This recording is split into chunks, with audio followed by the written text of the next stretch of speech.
Hello learners of all ages, my name is Mr. Montgomery. I teach 4th and 5th grade math, and today we're going to be learning how to divide by the powers of 10. Now, last chapter we kind of skipped over this lesson because it was just a very simple explanation. When it comes to dividing, we're going to be reviewing that concept and building upon it. So, whenever we multiply by the powers of 10, we're essentially moving the decimal place over and making the number bigger, and depending on how many times 10 it is. So for example, if I have 10 to the third, well, I know I have 3 zeros. So I have 1, 2, 3, and I have 1 4/10, and I can just put 1 40 hundredths times 1,000, which means I'm going to be moving the decimal place to the right 3 times. 1, 2, 3, and I have the decimal place here, but that means if I have here, and I go 1, 2, 3, well, I have 2 spots that need a 0, 1 and 2, and I could have a 0 at the end if I really wanted to, but this is a whole number. So I have a 1, a 4, and 2 zeros, and I have a comma right here, which would be 1,400. That's the multiplication. Today, we're going to be working on the division aspect of it. So whenever we multiply, we're moving to the right. Whenever we divide, we move to the left.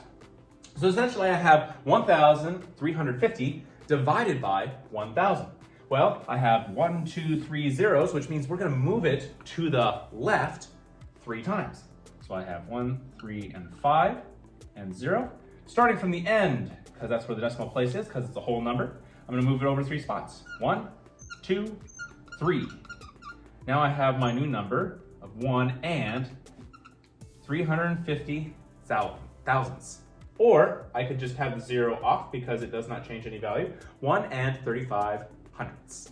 Let's take a look at another example. I have 0 and 23 hundredths divided by 10 to the second power. Well, 10 to the second power tells me that I'll have 2 zeros, which means that I'm going to have to move it over to the left 2 spots. So I'm going to have 0, 2, and 3, and my decimal place is in between the 0 and the 2. I'm going to move it over to the left 2 spots. 1, 2, put my decimal place there. I see that I have 1 extra spot that I need to fill in, but I also have that whole number spot that I need to fill in as well.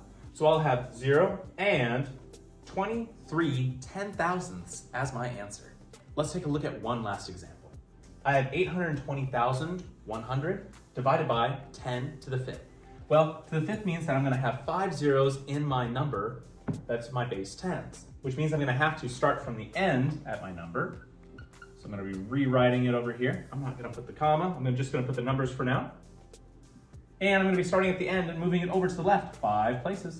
1, 2, 3, 4, and 5. I'm going to go 8 and 2, 0, 1. And I don't have to have the zeros at the end because they do not change the value. So I have 8 and 201 thousandths. All right, my 5th grade friends, if we take a look at page 215, you'll see that we'll be doing practice problems number 1, 5, and 9.